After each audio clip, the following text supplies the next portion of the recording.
I'm Esther Asbell, Associate Superintendent here in SAU 16, and I'd like to say welcome and thank you for taking your time to be here. The purpose of this is to raise awareness and inspire our community around the importance of social and emotional health. As you can see, we have an esteemed panel with us this evening. I'll just kind of give you the housekeeping. Each group will present for about 10 or 15 minutes, and at the end, we'll take questions from attendees. I will be able to pull you in to the webinar so you can ask your question in person. And the way I will know you have a question is at the bottom of your screen. If you kind of scroll over it, you'll see a raise hand function. If you click that, I will see that you're raising your hand and I'll pull you over to the webinar. I'll explain that again right before we start the question and answer period. But right now I'm going to kick it over to Ellen Riska to introduce our panelists. Hi there, good evening. My name is Ellen Riska. I'm the Assistant Director of Student Services for SAU 16. It's my pleasure to introduce our panelists this evening. I will start with Jody Lebarsky, who is the Director of Child and Adolescent Family Services at Seacoast Mental Health Center. Jody has worked with youth and their families for over 2 decades and began her career providing inpatient substance misuse treatment to adolescents in Cincinnati, Ohio. For a number of years, she provided home-based services to families in Maine with open DHHS cases and has worked for Seacoast Mental Health Center for almost 14 years, where she initially supervised a team serving youth on the autism spectrum. She's a licensed clinical mental health counselor in New Hampshire and a match ADTC therapist and a youth mental health first aid instructor. Let's see, next we have Stephen McDonald is with us. Stephen works as a school counselor at our cooperative middle school. He's worked with children in a variety of settings as a residential counselor and a child care supervisor, a behavioral health sciences researcher, a coach, a grade 5 teacher, and a grade 6 math teacher. Jamie Soller is the Director of School Counseling for the Exeter Region Cooperative School District in the counseling offices at Exeter High School and the Cooperative Middle School. He has worked in education for the past 19 years in a variety of roles, including teacher, administrator, school counselor, and coach, and has been in his current role since 2016. Holly Blaze is a behavior analyst, special education teacher, and excuse me, ACT clinician with close to 20 years of experience in disability and special populations support and education. Holly works as the behavior analyst at Exeter High School. Her work combines behavior analysis, pro-social, and ACT with a people-first, values-focused, and process-based approach to supporting individuals, groups, and teams to become, excuse me, good old allergy season. To become their best selves. Let's see, next we have Tiffany Green. Tiffany is a licensed social worker and is the school social worker at Stratham Memorial School. She brings over 20 years of experience working with children and families in public and private settings to her work, including 9 years in community mental health. Tiffany's specialties include trauma resolution therapies and supporting people experiencing suicidal ideation and self-injury. In her work with young children and families, Tiffany utilizes a range of clinical approaches and believes in the importance of supporting children and families to reach their goals. She has advanced training in trauma-focused cognitive behavioral therapy, eye movement desensitization and reprocessing, and dialectical behavior therapy. A skilled trainer, Tiffany has presented nationally and locally for groups of law enforcement professionals, school faculty and staff, and community members. Lastly, we have, last but not least, we have Allison Roy. Dr. Allison Roy has devoted her career to the study and treatment of trauma and chronic stress and the effects on the human brain and body. She has worked across 3 continents and has concentrated her practice in the area of children, adolescents, and families.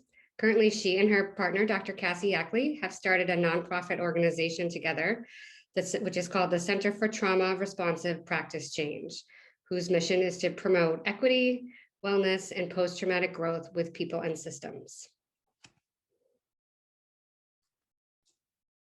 Okay. Now that we've introduced our panelists, I think it's time to get started. Our first our first panelist that will kick us off is Jody Lebarski from Seacoast Mental Health Center. Thank you so much, Ellen, and thank you for everybody being with us this evening. If one of my colleagues could just give a thumbs up that they can see my screen, that way I know we're all set. Thank you very much.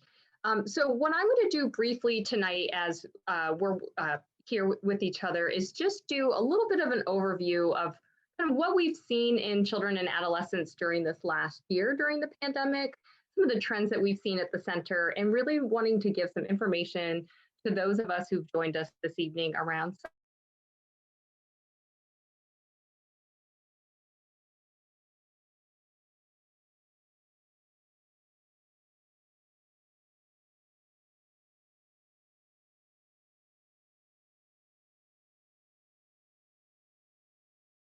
kind of a little bit of guidance.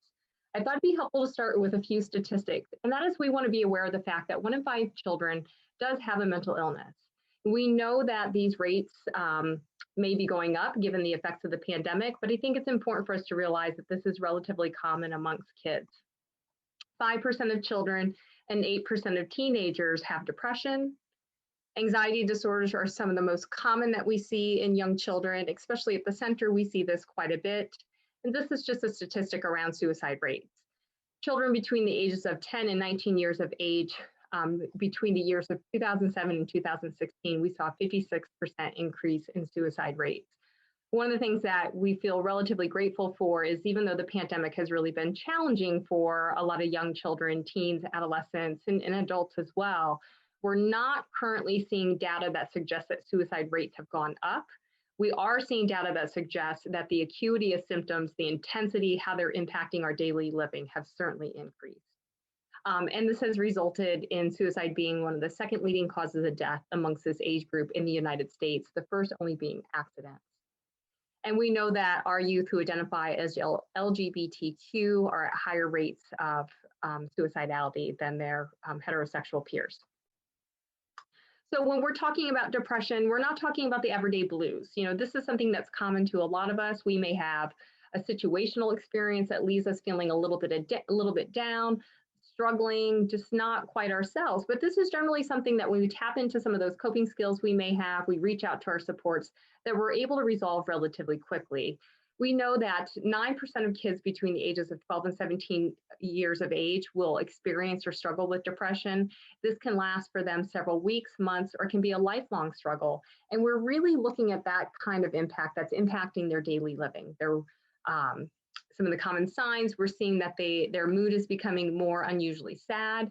When we talk to caregivers, we often say, you know your child best. So when you see a mood that seems contrary to what you've come to experience with them, this is where you might start to think like tapping into some resources, maybe seeking some professional support.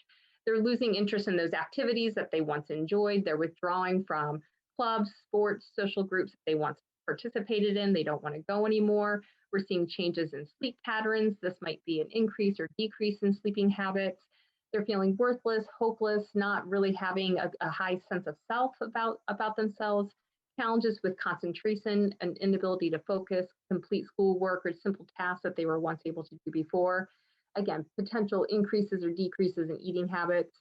And where we really get concerned and kind of say it's a non-negotiable is when we're hearing expression or thoughts of suicide, or there's an increased use of substances that could cause harm. And this is where we would really encourage somebody to seek professional support. The second most common diagnoses that we see for a lot of the children coming not only into the center, but for those seeking mental health care in general, is anxiety. This is affecting roughly 1 in 8 children. It's probably one of the most prevalent of the diagnoses, and we know that approximately 40 million adults 18 and over will struggle with anxiety in a given year. Again, we want to talk about the difference between what we consider typical anxiety and atypical anxiety. You know, anxiety is not a bad thing. This is kind of one of those little alarms within our body that knows or lets us know that a situation might be dangerous for us, where we might want to have a heightened sense of self if we're in a particular situation. This is worry or stress that kids might experience about an upcoming test. It can be useful. Again, like I said, it helps keep us safe. It's generally mild, short-term. We're able to use coping skills, supports to relieve it. When we start becoming concerned about anxiety is when we're really thinking about the more atypical anxiety. This is severe, it's long lasting, it's interfering with a person's ability to kind of function within their daily living, to complete tasks. It's becoming terrifying and long-term for them and really preventing them from doing those things that they once enjoyed. So some of the signs or symptoms that you might see or we might be looking for are chest pains, sweating, dizziness, shortness of breath, nausea. For younger children, we're hearing or seeing a lot of somatic complaints. So these are the kids who might be needing to go see the nurse because they're having frequent stomach aches or having frequent headaches, other body pains that are allowing them to leave a situation that doesn't feel comfortable for them. It's increasing their anxiety. And that mission to get down to the nurse's office allows them to alleviate some of those feelings that they're having. Just excessive fears that are outside the norm for the experience that they're having. They're avoiding situations. Again, poor concentration, irritability, anger, and sleep disturbance. I thought this was a really significant quote that came up during the pandemic that I really appreciated. This is from the CDC. It's from a public radio article out in Wisconsin, and it was said that children's mental health emergencies have increased substantially over the course of the pandemic. Emergency room visits, usually the first point of entry for children who are having a mental health crisis, have increased by 24% for children between the ages of 5 and 11 years old, 31% for children between the ages of 12 and 17, and April to October of 2020. I give this information because I think locally and within the state, we've certainly seen this. We are the Seacoast Mental Health Center is part of a 10 community mental health center system in the state of New Hampshire. And meeting with my colleagues across the state, this is certainly a statistic that we're seeing. Again, as I said earlier, we're not necessarily seeing increase in death by suicide, but we are seeing those increases in the severity of the symptoms and that immediate need for crisis care because of how the pandemic has really exacerbated things for children and adults both. So really what happened? This isn't surprising. We know that the pandemic interrupted life. It disrupted those routines that we were all accustomed to. It created chaos to structure. It took away our joy. We had celebrations, we had birthdays, we had holidays, that all of us missed that opportunity to share an experience with loved ones. And what we thought at the moment was going to maybe be a 2-week experience went into being months and now over a year. And so that's become exhausting and really has drained people when it's come to their mental wellness. It restricted us. For caregivers especially, they felt the burden of carrying multiple roles, which could oftentimes create a lot of challenges within the household system. And we know there are individuals who experience losses, whether those were vocational, financial, social, or academic. And in the end, it created a lot of uncertainty and fear for everyone. So when we think about the impacts that the pandemic has had on young people, again, this is just a quick review, but we know, especially with that time away from school, that they've had decreased socialization with their peers. It decreased their ability to individuate from their family system, meaning that really that opportunity to separate, to have their own identity, because everybody was under one roof for such a long period of time, and those roles got completely diffused during those remote periods. They started to feel a loss of that sense of self, decreased privacy. At our center, when we went back to providing in-person services, this seemed to be one of the things that was really challenging a lot of kids when it came to their mental health, that there were some really important, tough things that they wanted to talk about, but that often felt challenging because they worried about a caregiver or a sibling being on the other side of that door and what kind of privacy or confidentiality they had in sharing those things.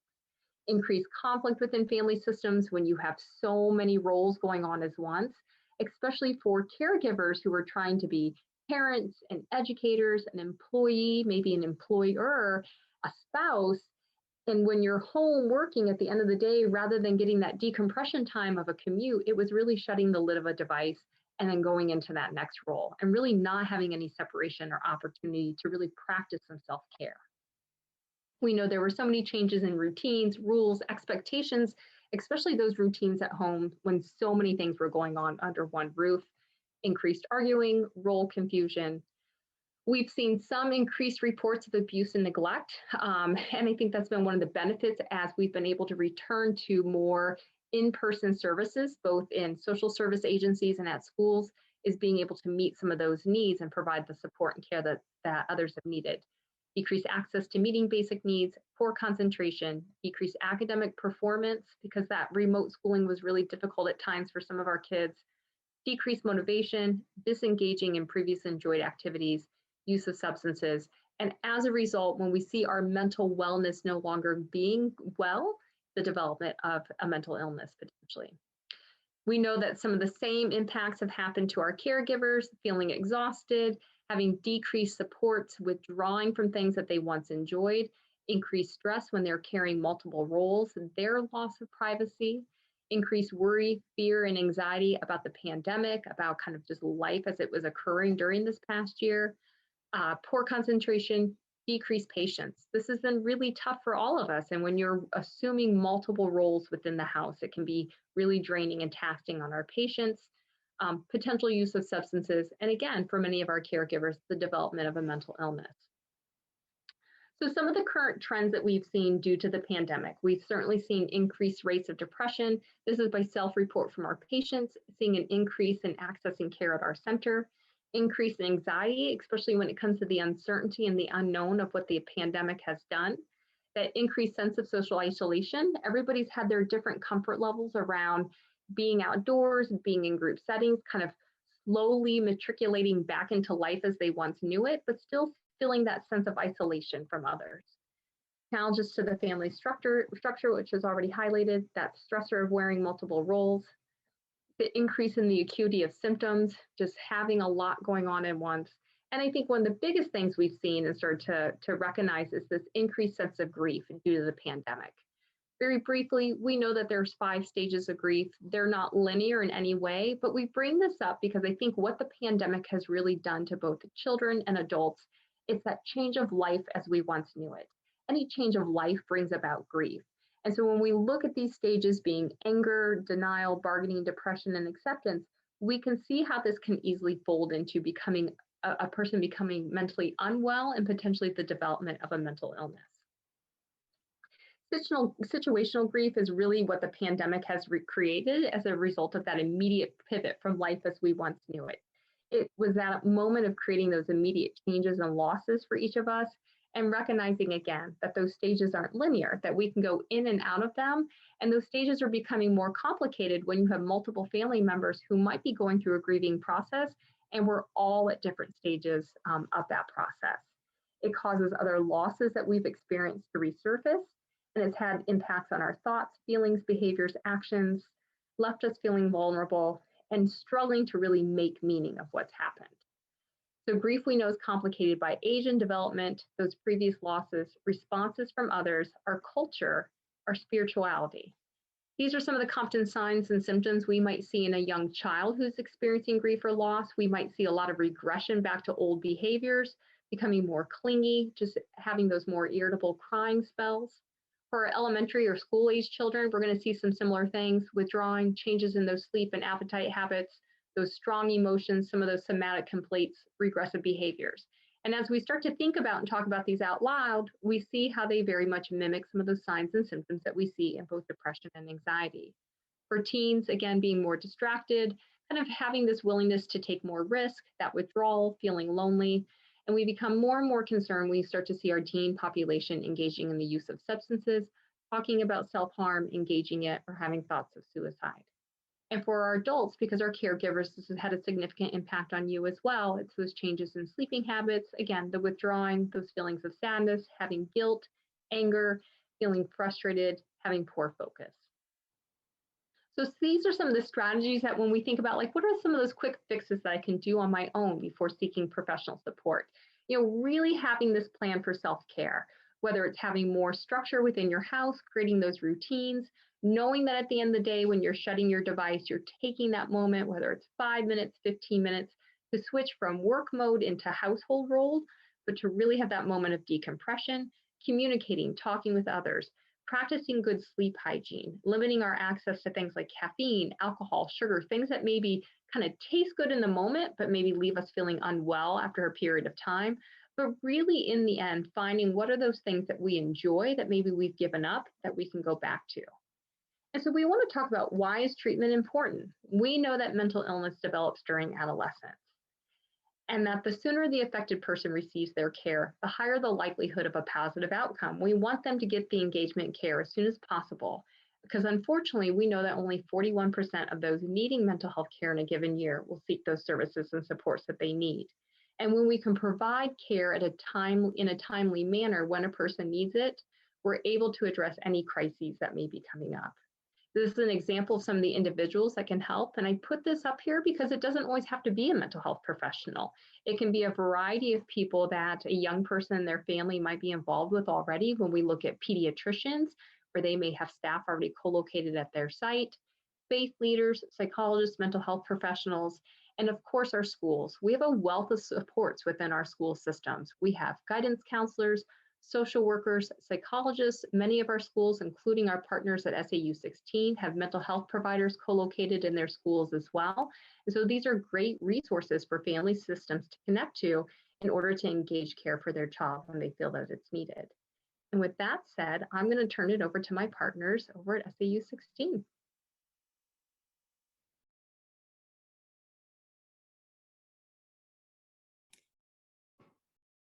Thank you, Jody. My name is Tiffany Green. I'm the school social worker at Stratham Memorial School, as Ellen said when she did the introductions. And myself, Steve, and Holly are going to share some of the things that we have going on at the elementary, middle, and high school levels in the district so that we can just share with the community around what are the things that we've been doing to support our students and staff, keeping in mind all of the different factors that Jody was just discussing.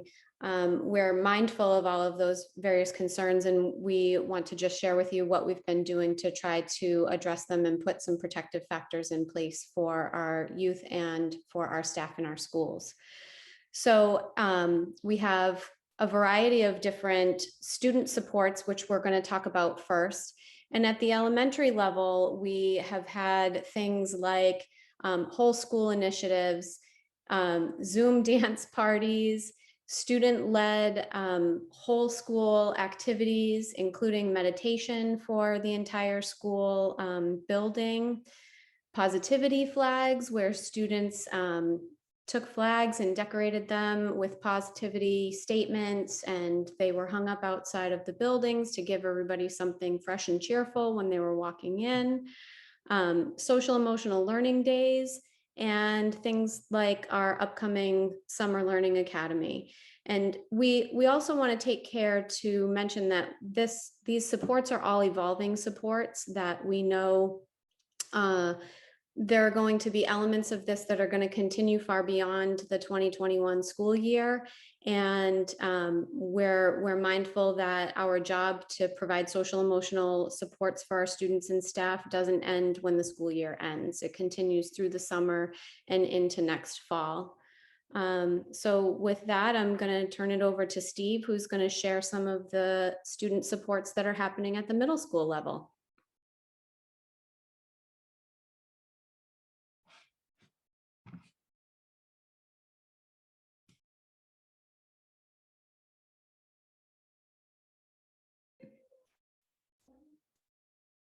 Oh, Steve, you're muted. I was just checking to see if you could read lips. Thank you, Tiffany and Jody and Ellen and Esther for organizing this evening. This is a great opportunity. I just want to echo what people have said so far, that this has just been an extraordinary 14 months. And I can't express how nice it is to see students back in our building, to see school buses, to see people at recess and practicing sports after school. It's just been so long since we've seen anything like that. Tiffany, I really like the idea of the student-led videos that you mentioned. Especially, I like anything that's student-led, honestly, but I'm thinking about our own building, given the restrictions that are still in place where we don't have parents visiting. And we also have this huge building expansion going on. Oh, sorry.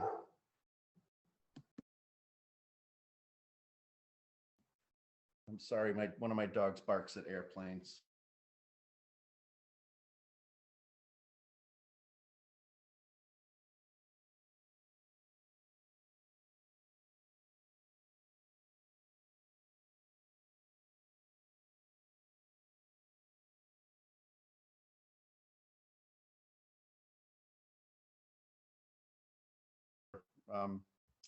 if possible, we'll go and visit classrooms individually to talk about the transition from grade 5 to 6. We've also completed, our grade 8 counselors have completed transition and registration for Exeter High School courses. So that's still in process, but most of that is done.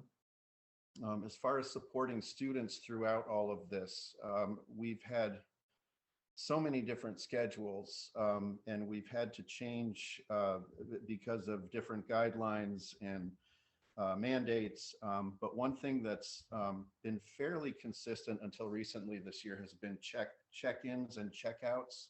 At the beginning of the year, we had check-ins with our students and in the morning, and then afternoon checkouts. And that was set up so that one staff member would have 10 or 11 students. So it was an opportunity to really connect with that group of students. We've also been doing a lot of work in the classrooms. Of course, it started virtually and remotely, but now we're actually physically in the classrooms, and we're doing SEL, social emotional learning lessons that have been adapted from the Choose Love movement. And that's a program that was developed by Scarlett Lewis, who's the mother of Jesse Lewis, one of the first graders who lost his life in the Sandy Hook Elementary School shooting in December of 2012. Themes of the lessons include courage, gratitude, forgiveness, compassion, resilience, growth mindsets versus fixed mindsets, and many others. We talk a lot about self-care, and we are also utilizing our experiential education instructor for community building activities and confidence building activities. We are making appropriate therapeutic referrals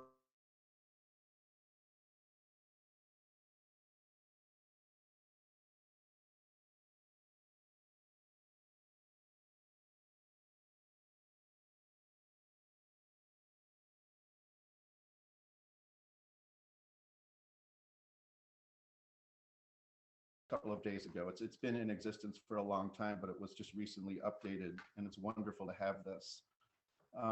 I think above all, as school counselors at the middle school, what we're doing is listening.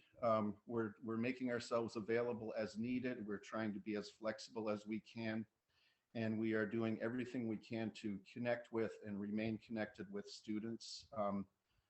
That has been challenging over the past 14 months. We're also individually calling the parents of all of the students on our caseloads to check in. And we've learned new ways of doing a lot of things, which up until last March we had routines that were well established and tried and true, and we had to really scrap a lot of things and start from the ground up. And it's been challenging, but I think that we've all learned from it, and we've grown from it, and I think we're going to come out a lot stronger in the end. So it's been an interesting 14 months, and thank you for inviting me. I will now turn it over to Holly from Exeter High School. Thank you, Steve. I'm Holly Blaze. I work at Exeter High School. So some of the things that I've seen at the high school, one of the biggest things has been some of just the environmental adjustments with having the kids back in the school building. It's such a small thing, but it's made a huge difference for connecting us as a community at the school. Just subtle changes in the lunchroom, from individual seating to small groups with plexi, just has allowed kids to kind of share space together. So that sort of being within proximity of one another, I think has made a huge difference. Small things like having 2 to 3 staff at entrances in the morning mean that kids are coming off the bus. They're coming in from various places, whether it be their parents or being a walker or driving in themselves. And they're having to connect, even though they're just showing their phones to do the health screening. It's a subtle check-in that they're having with staff, both administrators and teachers, and some teachers that they never see. I had the experience of being in the hallway and seeing kids that I haven't seen and seeing kids I don't know. And just, I think being a presence more than before has made a huge difference. There's a different vibe in the building. There are a lot of the same things that we do at the high school that are just leveled up for older kids. We have advisory 2 times a week. That was happening prior to, but now we're actually having it in small groups, primarily in person. And there is access to the Choose Love curriculum, so we're continuing to use that. And then during the lunches, they've been doing some community building activities with being able to put some presentations or things together to share with kids.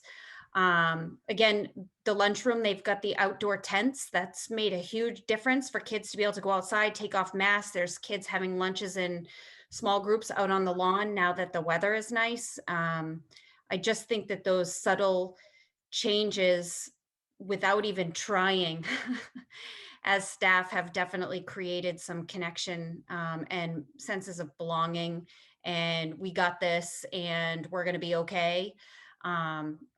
Just as a professional who walks the building, it definitely feels better for me. So I can imagine kids coming in, that feels better for them too. We do have some social emotional learning groups, small groups that are getting together, working with the mental health clinician. We have various curriculums that are available to staff and people who are willing to work with them around that. There's continued professional development for the teachers and student services, definitely related to trauma and behavioral health are big topics. So just we are continuing to educate ourselves and how to be better educators for kids. And then this summer, I think somebody else mentioned at another level in the district, the Summer Academy. That's an offering that any student can participate in. It's free. There's an aspect of it that they'll be going to what's called Adventure Lore at the high school level in Danville, which is a sort of like team building outdoor adventure specifically designed for social emotional learning. That's now being offered and extended to a lot of kids over the summer, which is excellent. And those groups or those courses are being run by paraprofessionals and staff. So it's an interesting mix of offerings. And then as Steve mentioned, or it might have been Tiffany, we're continuing to just build supports and having the conversation around what we need. Multi-tiered systems of support, adjusting disciplines so that during detentions or those kinds of things, we're actually working on improving social emotional learning skills that may be eliciting difficult behaviors rather than taking that purely punitive look is definitely something we're looking at. Extended learning opportunities through ELOs and expanding that. And then the high school has also extended their Renew facilitator team to a lot more people, so that that's a resource that's going to be available for more. I think for the high school, that was kind of what I had summarized. I think Tiffany was going to talk a little bit more about what kinds of things were being done specifically for the teaching staff, I believe, correct? Yes. Awesome. Yep. So across the district, we've had a variety of different opportunities for staff, and some of these things have some overlap with things that we're doing for students as well. So we've gotten feedback from a lot of staff that when a school social worker or a school counselor goes into a classroom to provide a classroom guidance lesson or to do an eco-wellness lesson, or even in some of the schools, we're doing an evidence-based curriculum called Coping Cat to help children who are experiencing anxiety. We've had feedback from staff who've said, you know, I found that really helpful. Those strategies that you were teaching the students in the room, I really got a lot out of that as well. So we have some overlap between some of the things that we're doing for students as well as what's benefiting staff. Similarly, we have some schools who've done, particularly where this is Mental Health Awareness Month, they have some bulletin boards up that people are sharing, able to post up onto the bulletin boards and share their own self-care strategies. So children are contributing to that, staff are contributing to that. And then things that are more specific to the adults in the room, in the buildings, are things that are fun for the adults or that nourish them in a very literal sense. Things like smoothies and, wearing matching t-shirts. Some of the schools in the district are doing check-ins for staff that are called tripods, where there's a small group of staff. It's intentionally set up to be small so that there's a feeling of safety and a sense of, being able to make oneself vulnerable by not having to be in a big group. And they're able to just check in with each other on a regular basis and have the ability to just have somebody there who's listening and who's hearing them. Many of our social emotional support staff in the buildings are also doing office hours or making themselves available on demand for staff support. So they're either dedicating time to be in their office at a specific time where staff can just drop in and get support, either with finding a direction to take with a student or for their own personal needs as well. Or else many of us have open door policies where it's just drop in anytime, and working through some of those things. We also have had a variety of different professional development opportunities across the district. There have been opportunities related to trauma and behavioral health, suicide prevention, and we've also done just, again, small little things that we hope help bring a smile to our staff on a regular basis. Things like just little inspirational quotes written on cards that they can put on their lanyard. And, you're having a rough day or having a rough moment, you can look down at that spot on your lanyard and go like, okay, yep, I can do this. So that's kind of just a sampling of a variety of different things that we've had going on. And Steve, Holly, did I miss anything that we wanted to make sure to highlight? No, I would, if I could just add that everything that you just mentioned pretty much applies to our building. Not the specific programs, but just the sentiment and things that we're trying to do to support staff. One thing that we're doing at the middle school is we've started an appreciative inquiry initiative. It's still very early, but it's kind of designed around creating an environment where everyone is considered an equal contributor and stakeholder in developing ideas and goals for improving instruction and student achievement and culture within our building. And again, we're very early on in that process, but it looks promising. And again,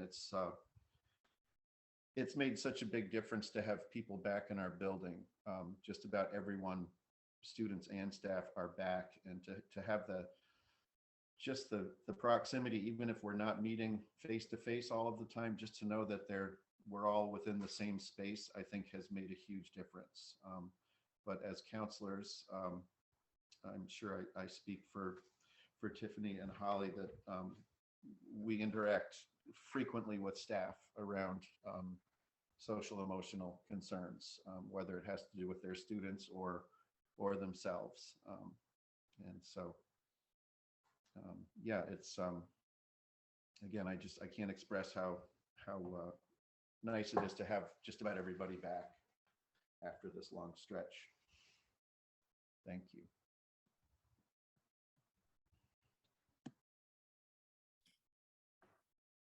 So I think we're going to turn it over to Allison now. Dr. Roy. Thank you so much. I'm so excited to be here. And I'm going to go ahead and share my screen and get started. What I'm going to talk about tonight is basically it's really goes really nicely actually with what everyone else has said, and really what it's kind of give us is the ability to have the neuroscience, all the brain stuff that's going on behind what we're seeing for ourselves and our kiddos. And so hopefully what this does, what I think it does for us is provide some validation and some understanding of this is normal.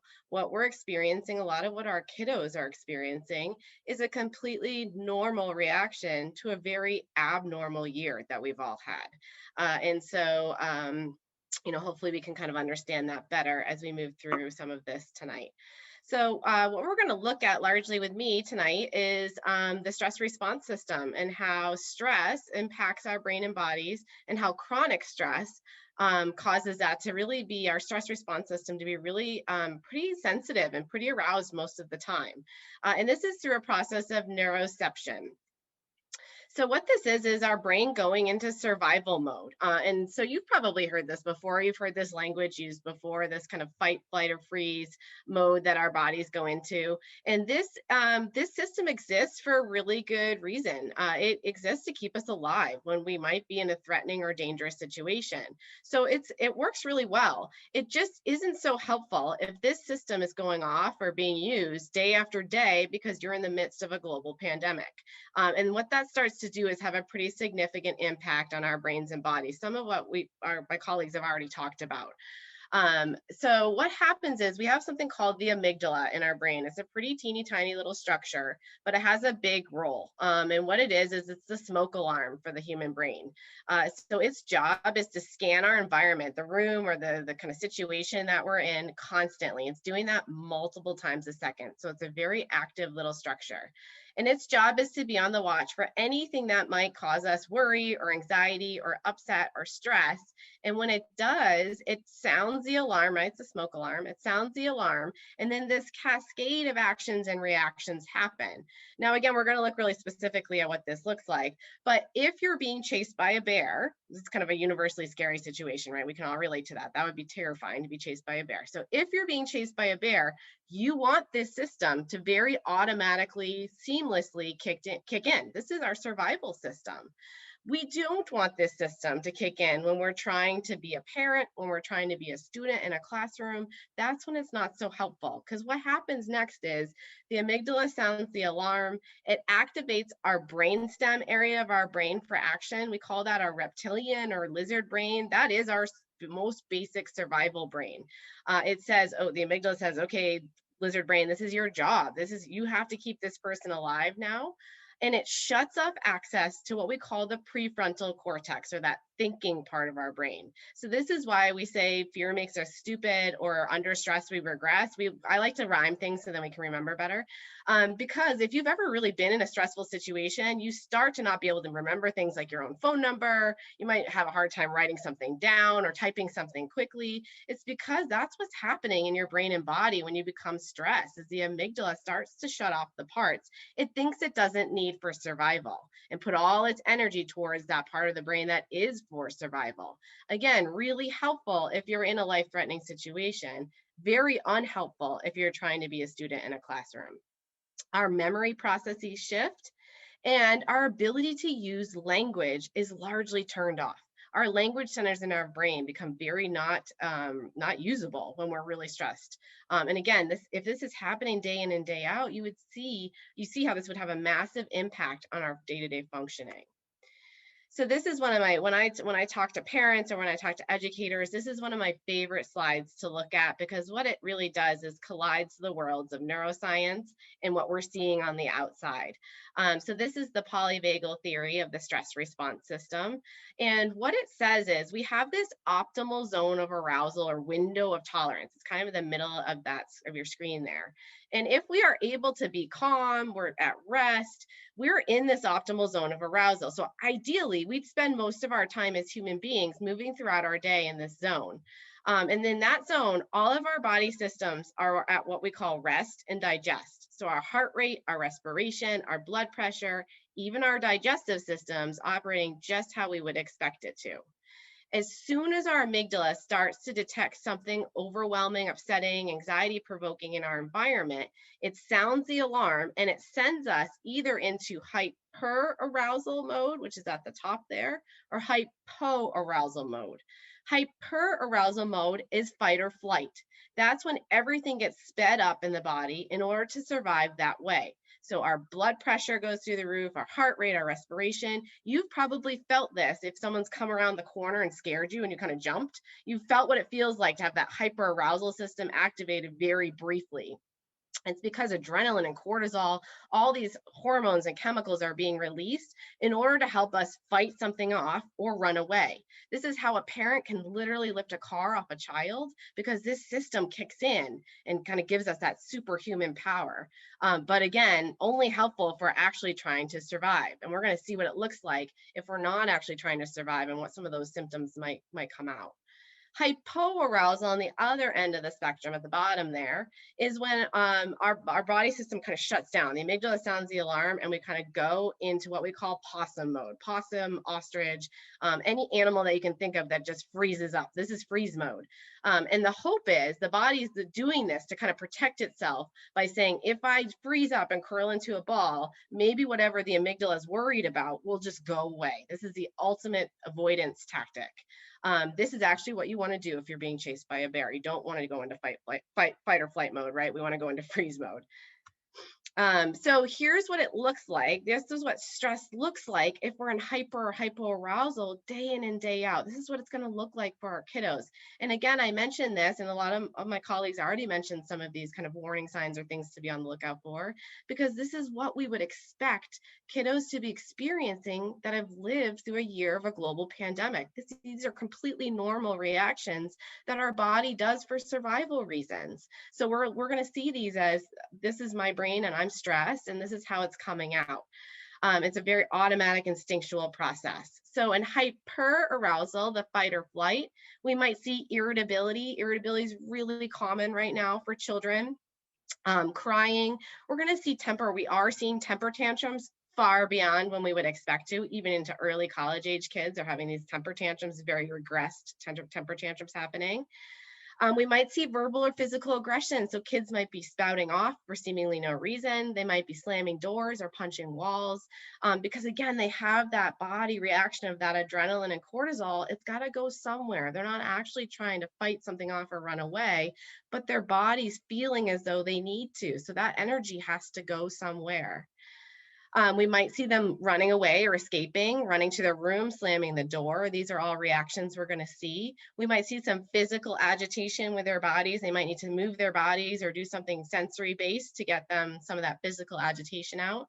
And then we might see self-harm. So self-harm, you're going to see, falls on both sides of the spectrum. Self-harm in the hyperarousal column is done to help kiddos calm down. It releases endorphins. It's when you're feeling too much, you're feeling all this adrenaline and cortisol being released, you're feeling pretty agitated. The self-harm is unfortunately pretty effective at helping them to calm down and go back to baseline. So that's why you're going to see it on that side. On the hypoarousal side, that's that freeze mode, we're going to see a lot of withdrawal. We're going to see a lot of pulling away from people, pulling away from emotions, not wanting to talk about feelings, kind of feeling numb or feeling nothing at all. We're also going to see kids checking out, spacing out, daydreaming, all the way to dissociating, kind of the ultimate checking out experience. We might see crying on this side as well. So yeah, just socially isolating, pulling in on themselves, putting their head down, not wanting to engage in work or life or school, pulling inside a hoodie sweatshirt, kind of just withdrawing or kind of going into that isolation mode. This is going to look a lot like depression. Self-harm is often done on this side as a maladaptive coping strategy to help them feel something. So we see kiddos doing it on this end of the spectrum to help relieve some of that numbness or checking out that they're feeling. So like I said at the on that slide that had the human brain with the survival mode, we get pushed into our survival brain, right? And it causes symptoms like this. we get pushed out of our thinking part of our brain, really is what it is. And that part of our brain is responsible for all these really beautiful executive functions. So kiddos actually don't have these fully developed anyways. They're not actually fully developed until you're about 25 years old. And so we naturally, as parents or as caregivers or as educators, provide some what we call scaffolding or strategies to help kids manage or kind of navigate through these skills anyways. But when we're stressed and when we spent a long time being stressed, these skills we're going to have a bigger deficit in these skills, and more kiddos across the board are going to have a bigger deficit in these skills. So just to be kind of normalize this and be on the lookout for it, having a hard time focusing, concentrating, attending, that's a big one right now. Not a whole lot of patience out there, a lot of lack of patience. And again, my colleagues mentioned some of these really beautifully. Impulse control, being able to take turns or understand consequences or have empathy. Again, children naturally struggle with these anyways, and we would expect them to. This part of their brain's not fully developed, but they're going to struggle with these more over the next several months as they're healing or we're coming out of this global pandemic. These are the 3 systems on the body that are most implicated by stress, that most get wrapped up in stress. And we as adults probably realize or recognize this for ourselves. So sleep. So what we're going to see is we're going to see sleep disturbances like not being able to fall asleep or stay asleep, and some nightmares, night terrors, or night wakenings. Eating, and I think, again, my colleagues mentioned this, we might see kiddos overeating to try to self-soothe or make themselves feel better that way, or under-eating, and a lot of times that comes from just not feeling hungry. Stress will really mess with our satiation cues, or our cues are, am I hungry, am I thirsty, am I full? And so we as adults sometimes can read those better than kiddos anyways, and so they aren't able to read those cues well, never mind when stress is interfering with them. And then digestion. We're actually seeing digestive aids like acid reflux medication being prescribed at alarming rates right now, because this is one of the systems that's most impacted by stress. So we get heartburn, we get indigestion, kids have tummy troubles, and they might show up at the school nurse quite frequently or say they have an upset stomach. And again, we as adults have felt this too, that stress really does interfere with these 3 systems. So we're at this point, we have an impact happening on our body. It's a prolonged activation of our stress response system. Our stress response system that I just described, that exists for a very good reason, takes an incredible amount of energy, both emotionally and physically, to use. We're not meant to use it for 15 months at a time. We're only meant to use it when we're being chased by a bear, which should never happen. But we should only be using it very, very infrequently. And so what's happened now is we're feeling the results of this prolonged activation. So we're feeling pretty fatigued and exhausted, but not necessarily being able to sleep because our body's in survival mode. So sleep's not necessarily conducive to survival, as like if we're having to be in high alert all the time. We're having this decreased concentration, attention, and focus because we're being kept out of that thinking part of our brain. We're feeling pretty irritable. When we're tired and we're hungry, or all those body systems are being interrupted, we feel pretty irritable. So that's one of the results. Decisions are going to be really hard to make. We're going to have some decision fatigue. Decisions take brain energy. We don't have excess brain energy right now. It's being put forth towards the system all the time. So decision fatigue, you might have a hard time deciding what to make for dinner or what to wear to work. And that might feel frustrating all of a sudden if you're having a hard time making some of those simple decisions. And then for kiddos to really be on the lookout for transition difficulty, transitioning from home to school, school back to home, even kind of keeping track of their day-to-day schedule or routine. They might need many more reminders about what's going to happen, what's going on. They might ask a lot more questions, have a lot more worries around what's going to happen in the next several days. When am I going to see grandma? What am I doing this weekend? And that happens when we're stressed and the system's being activated day in and day out. Last slide for tonight, guys, I promise, and this is a good one. It's how we're going to move towards resilience. And resilience, in my kind of humble opinion, in studying trauma and traumatic stress, is really where the key word is for the next 6 months. I think Steve said, we have we're going to be a lot stronger at the end of this. And actually, there's really good research to back up that statement. We have this amazing ability as humans for post-traumatic growth. And what that is we have this window of time right after a really impactful impactful event happens to us, to be able to grow even more, develop more neuronal pathways in our brain, and move towards resilience in a way that we might not have been able to had we not experienced adversity. And so we can take this moment in time and really be able to run with it if we're able to build resiliency in for our kids. And kids are incredibly resilient. If the more research and reading I do, kids are incredibly resilient naturally, but they need adults to be with them along that road and along that path towards resiliency. And so we're going to have to help them use that natural resiliency that they have in order to move forward. So just really quickly, the 3 words on the left-hand side of your screen describe what is going to make us more vulnerable or sensitized to stress. It's when stress is unpredictable, when stress is extreme, and when stress goes on for a long time. I can't think of 3 better words to describe COVID-19 and this global pandemic. It's pretty darn unpredictable. I feel like every day we're waking up to new guidelines or restrictions, having to follow new rules or new arrows, frankly, in the grocery store. It's pretty extreme in what we've been asked to do over the past year. And it's gone on for a very long time. Like someone said, we thought it was going to be 2 weeks, and here we are 15 months later. And so if that's happening in our outside world, and that's already existing, that could potentially make us vulnerable to stress, how are we going to build resilience during this time? It's in any ways we can make our lives more predictable, make the stress in our lives more moderate. So taking away any unnecessary stressors, just radically accepting some things will be what they'll be and not worrying about that sweat. It's the ultimate time, guys, to not sweat the small stuff. And then to give back ourselves control in any way possible. And that's including our kiddos, allowing them to make some decisions, just being able to allow us to have them, let them have some control in their lives so that they can move forward during this time.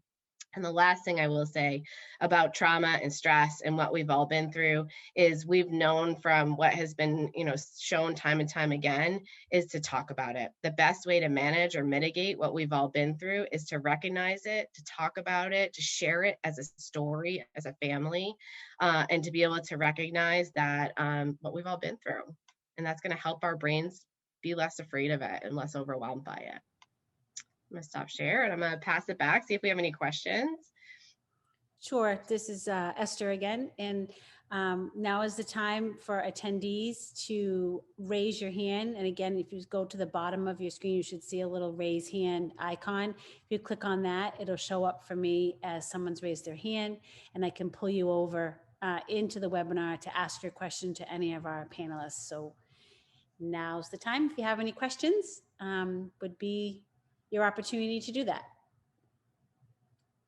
While you might be formulating and thinking about that, I just want to thank all of our panelists for their time. I think this was super helpful and super informative, and it flowed really nicely. I love the way the order was almost perfect. So kudos to all of you for coordinating that outside on your own to make such a great flowing, fluid presentation. I did record this too, so attendees, if you have a question, you can always go back to the recording. I know all of us are accessible via our professional emails, so you can always just Google any of our names, or if you're the SAU 16 folks, they're at their first initial of their first name, last name at sau16.org, which you can find on the webpage of the school they represent. Or you can email me or Ellen, and we can connect you with the correct email if you have question you may not be comfortable asking in the group setting, but really want to ask a question that pertains particularly to one panelist or one school.